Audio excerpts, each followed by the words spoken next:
जय हिंद, नमस्कार।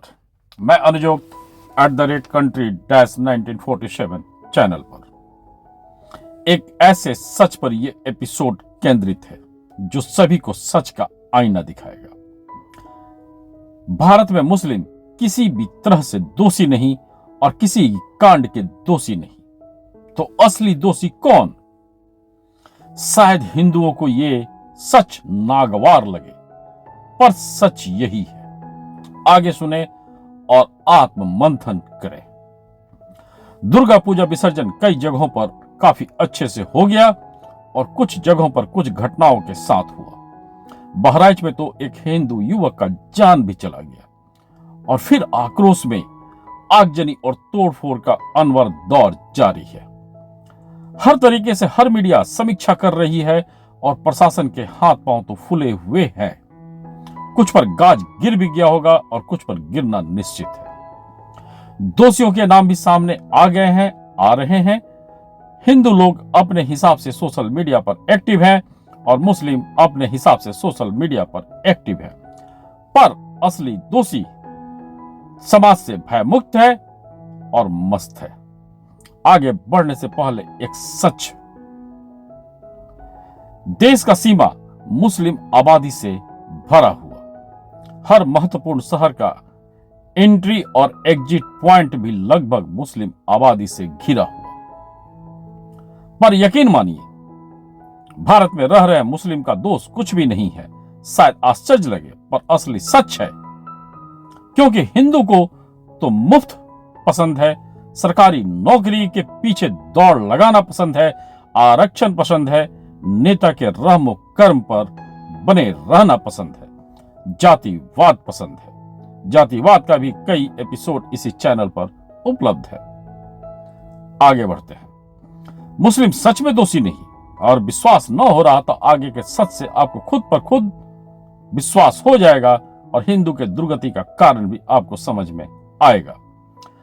ऐसा सच भारत में चर्चा का विषय नहीं बन पा रहा है, यह भी हिंदू दुर्गति का एक बहुत बड़ा कारण है। मेरे इस चैनल को लाइक, सब्सक्राइब, शेयर करना न भूलें, क्योंकि अलग अलग उदाहरण से देश नीति नियम को जगाने वाला ये एकमात्र चैनल है। इसमें कोई भ्रम नहीं, कोई भी कॉपी पेस्ट नहीं, सिर्फ घटनाओं का एक अलग नजरिए से, अलग एंगल से विश्लेषण इसमें आपको मिलेगा। महाराष्ट्र और झारखंड में चुनाव का शंखनाद हो गया है और उत्तर प्रदेश के साथ कुछ खाली सीटों पर भी चुनाव का बिगुल बज चुका है। और ध्यान अगर आप दें, और अगर देश नीति आपके दिल में है, तो दो तरह के नैरेटिव पर चुनाव होने चाहिए और यह आपको भी सोचना चाहिए और इसके लिए प्रयास करना चाहिए। अगर देश से गरीबी, बेरोजगारी, महंगाई को कम करने का इच्छा शक्ति राजनीतिक दलों में हो, तो दो नैरेटिव पर चुनाव होने चाहिए और जनता को मजबूर भी करना चाहिए। क्योंकि 100% श्योर रहिए, जिन जगहों पर गरीबी, बेरोजगारी, महंगाई रहेगा, आतंक, अपराध, भ्रष्टाचार निश्चित रूप से निवास करेगा। दुनिया का कोई ताकत इसको कम नहीं कर सकता, भारत में भी यह कम नहीं हो सकता।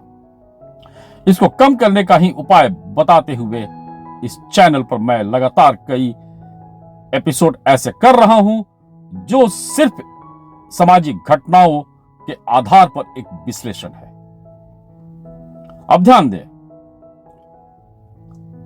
किस तरह की राजनीति देश के हर घर को राहत दे सकती है, हर परिवार को राहत दे सकती है। तो ध्यान दें, नंबर 1, देश नीति नियम पक्ष वाले राजनीतिक दल कितने हैं और देश नीति नियम के लिए वोट करने वाले लोग कौन कौन। नंबर 2, देश नीति नियम विरोधी दल कौन और देश नीति नियम के विरोध में वोट करने वाले कौन कौन लोग। परंतु 90% राजनीति क्या करेगी, यह जानना अब अति आवश्यक। नंबर 1, 90% राजनीति जातिवाद से हिंदुओं को तोड़ने का प्रयास करते रहेगी, जैसा पूर्व से करते आई है।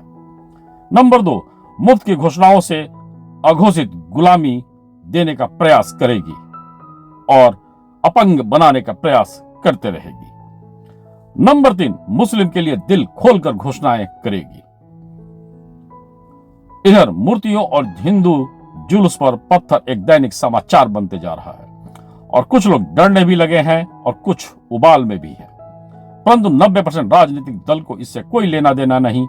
उनका मकसद सिर्फ वोट लेना होगा और जैसे भी वोट लिया जाए, जिस तरीके से वोट लिया जाए और देश के व्यवस्था को गर्त में डाला जाए, इससे उनको कोई मतलब नहीं।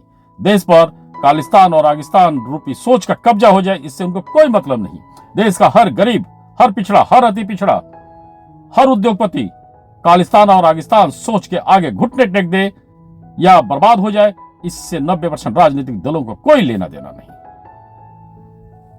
हिंदू त्योहार पर पत्थर आम घटना बन रहा है। यकीन मानिए 90% राजनीति का स्तर देश नीति के मुद्दों पर गर्त में जा चुका है।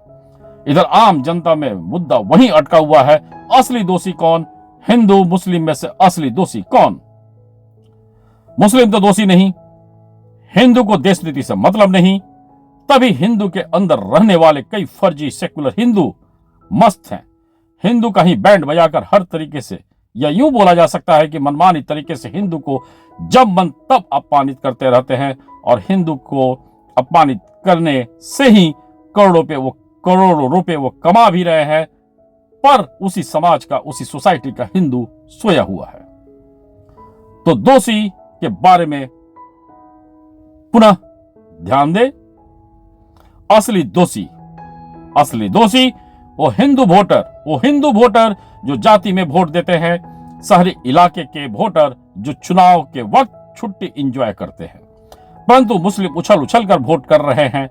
मुस्लिम वोटर उछल कर वोट क्यों कर रहे हैं? मुस्लिम वोटर उछल के वोट क्यों कर रहे हैं, यह जानना और सबक लेना हर हिंदू के लिए अब जरूरी। डेली रूटीन में से मात्र 15 से 20 मिनट देश नीति नियम पर चर्चा अगर आप करने लगे तो कई समस्याओं के समाधान का जरिया बन सकता है। बॉर्डर और शहर का इलाका घिर चुका है, अनगिनत स्लीपर सेल स्थापित हो चुके हैं। अब महत्वपूर्ण बिंदु हिंदू वोटरों के लिए, जब भी मूर्ति या जुलूस पर पथराव होता है तो क्या हिंदू आस्था वालों को देखकर या हिंदुओं में जाति को देखकर यह पथराव होता है?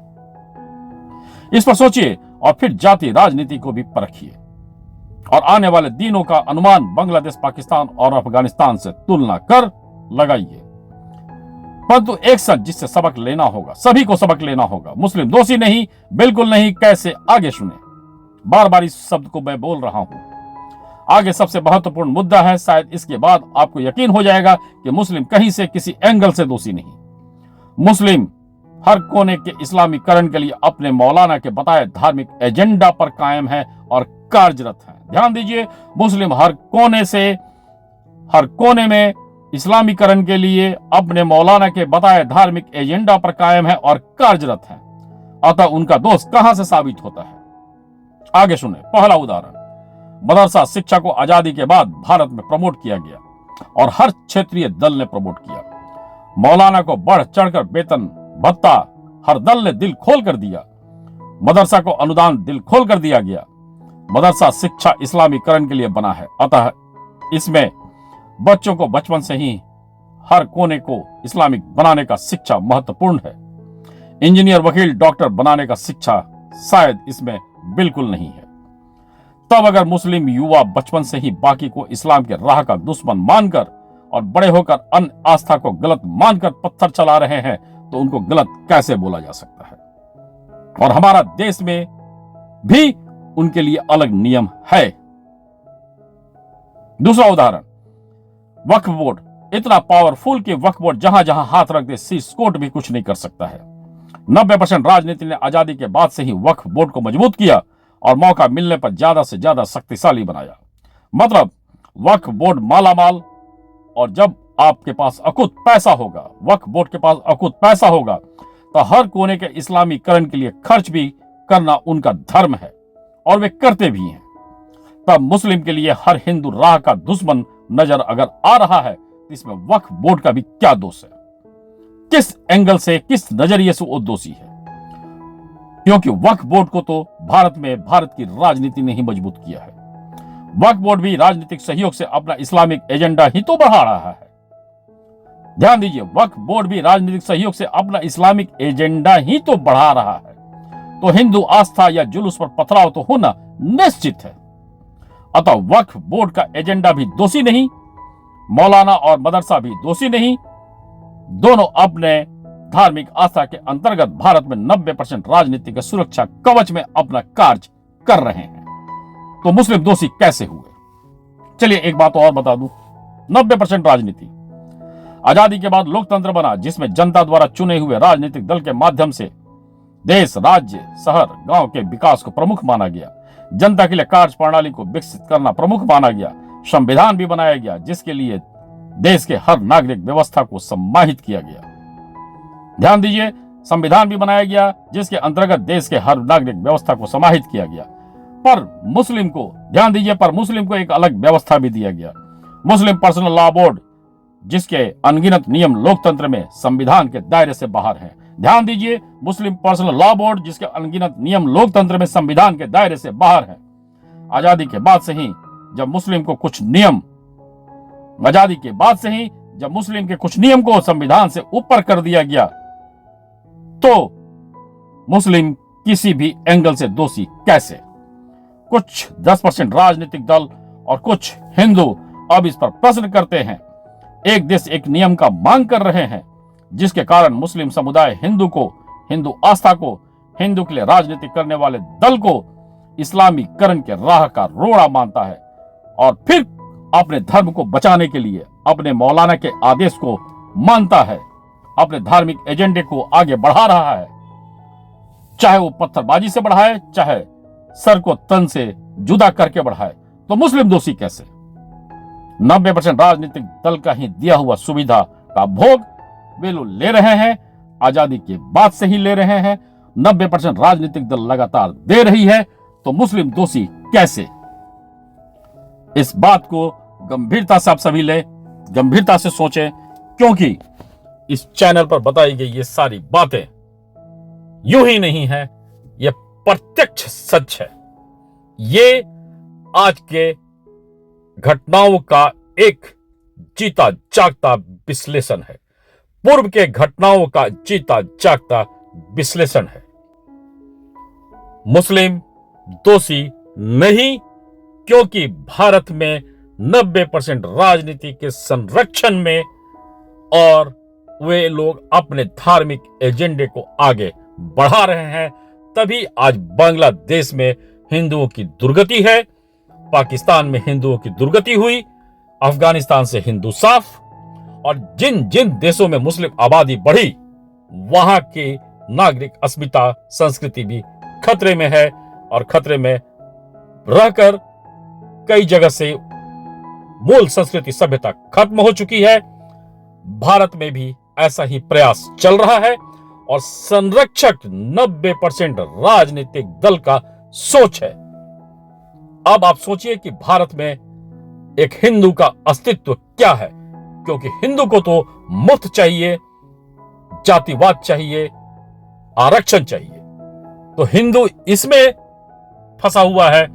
मुस्लिम अपने धार्मिक एजेंडे में आगे बढ़ रहे हैं और राजनीति अपने वोट बैंक एजेंडे के लिए कुछ भी करने को तैयार है। तो असली दोषी कौन? सोचिए। जय हिंद, धन्यवाद। हर दिन शुभ हो, हर रात्रि शुभ हो, हर मिनट हर सेकंड खालिस्तान और आगिस्तान सोच से सभी का सुरक्षा हो। पुनः जय हिंद, धन्यवाद।